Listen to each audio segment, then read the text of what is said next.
80% of success is psychology, 20% is the mechanics.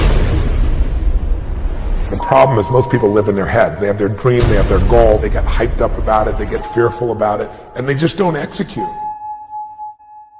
Unchain your mind.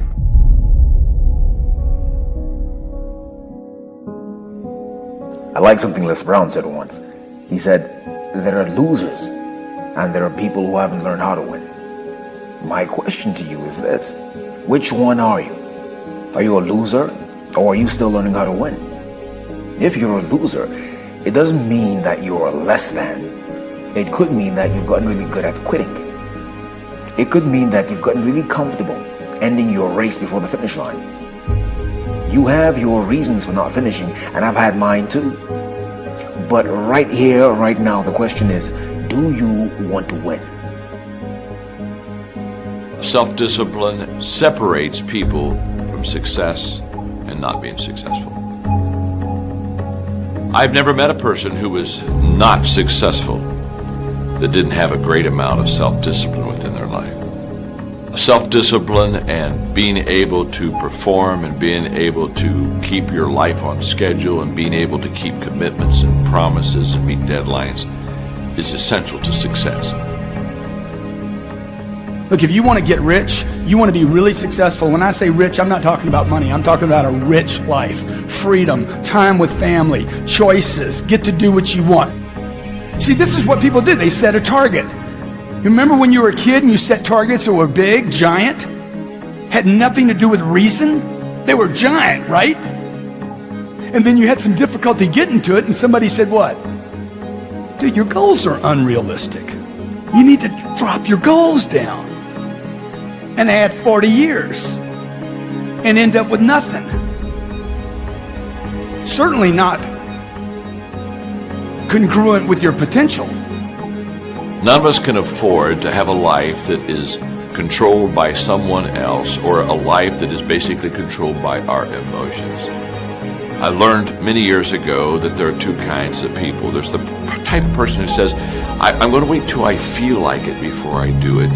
And then there's a person who says, I've got to do it so that I feel like it. One will never get anything done because they're still waiting to feel the moment to move. And the other person says, no, I need to move, and then I will begin to feel the moment.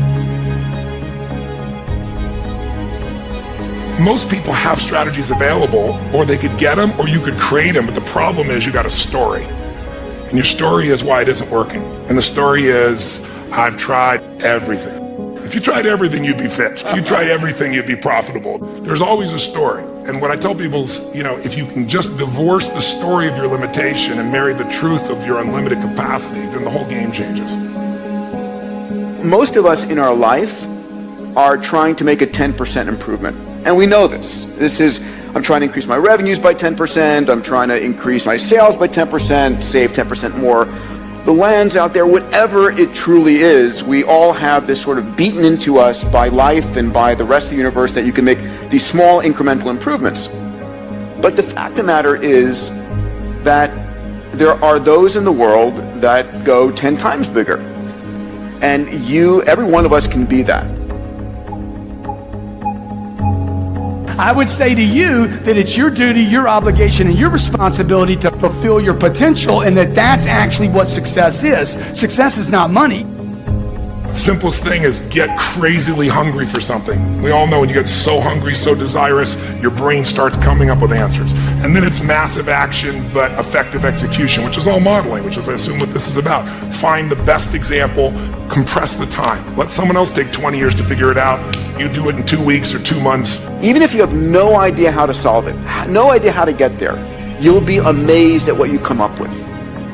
And what's interesting is our legacy, our past, anchors us to where we are today. And you have to let go of that. You truly have to let go of all the stuff in your past, what you thought you'd done, the infrastructure that you built to let yourself go. We are not our feelings. We are not our patterns. Those are things we might identify with, but we're not that. And so when I see a pattern and it doesn't work, I don't think the person's broken. I don't think anybody's broken. I'm not here to fix people, but I am here to break up the patterns that don't work. I might be wrong in what I say, okay? I might be wrong in the things I do in my life and the business that I started. My family's told me not to start every business that I've been involved in, every one of them. Every one of them was a risk. Every one of them I had to take a chance. I remember my mom used to tell me, I wouldn't do that if I were you. I wouldn't do that if I were you. I wouldn't do that if I were you. I'm like, Mom, you wouldn't do anything.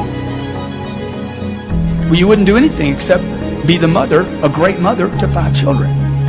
My mother wasn't an entrepreneur. She didn't have my dreams. Just because she's my mom doesn't mean she dreams like me. Would you agree?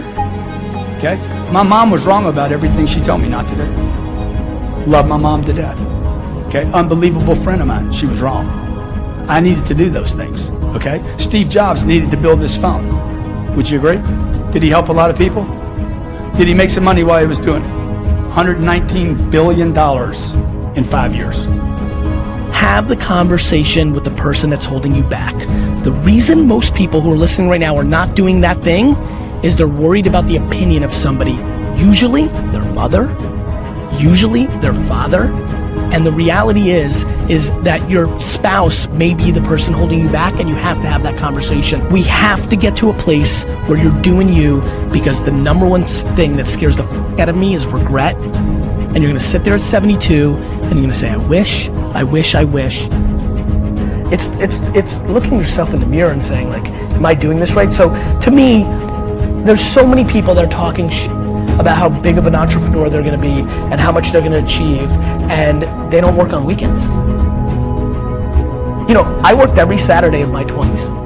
And I talk to 20-year-old entrepreneurs every single day. Lately, I've been saying to them, this Saturday, you're gonna have more time off than I've had in my entire 20s on a Saturday. So before you tell me how you're gonna be bigger than me, start thinking about what you're actually doing. Ask yourself, am I practicing self-discipline in my life? Am I doing the things that I should do because I need to do them, or am I kind of waiting to feel the moment? Make a damn schedule and stick to it. It's not a bloody prison. That's the first thing that people do wrong. They say, well, I don't like to follow a schedule. It's like, well, what kind of schedule are you setting up? Well, I have to do this, then I have to do this, then I have to do this, and then I just go play video games, because who wants to do all these things that I have to do? It's like, wrong. Set the damn schedule up so that you have the day you want. You are what you consistently do. If you look at your calendar, you look at what you're doing on a daily, regular basis, that is what's going to determine your future path. So if you eat one chocolate bar, but the rest of your day is pretty healthy, you're going to be a healthy person. But if you're eating junk and then pizza and then Burger King and more burgers and more junk afterwards, and then you eat one piece of broccoli, doesn't mean you're going to be healthy. Working out once won't make a big difference for you. Working out 3 times a week or working out every day, you'll see changes in your life. You are what you consistently do. Want to be in the game? Read.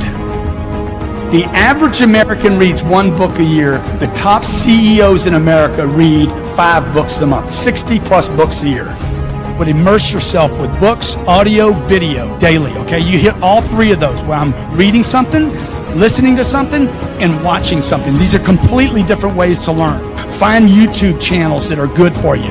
If you work your ass off, you're totally focused, you're trying to serve something larger than yourself, and you really are executing what works, you need a little grace. You might want to call it luck if you prefer, God, the universe, but it's there. And we can all achieve. But I think the more important skill, if you ask me, is to have an extraordinary life, is the art of fulfillment. And it's an art. It's not a science. Because there's a science to making money. I don't care who you are. If you do certain things, you're going to have too much financial stress. You do other things, you're going to have an abundance. There's a science. There's a science to your body. Everyone here is biochemically different genome, but there's certain fundamental patterns that if you and I follow them, you're going to have tons of energy, you're going to feel good. If you break them, you're going to pay the price.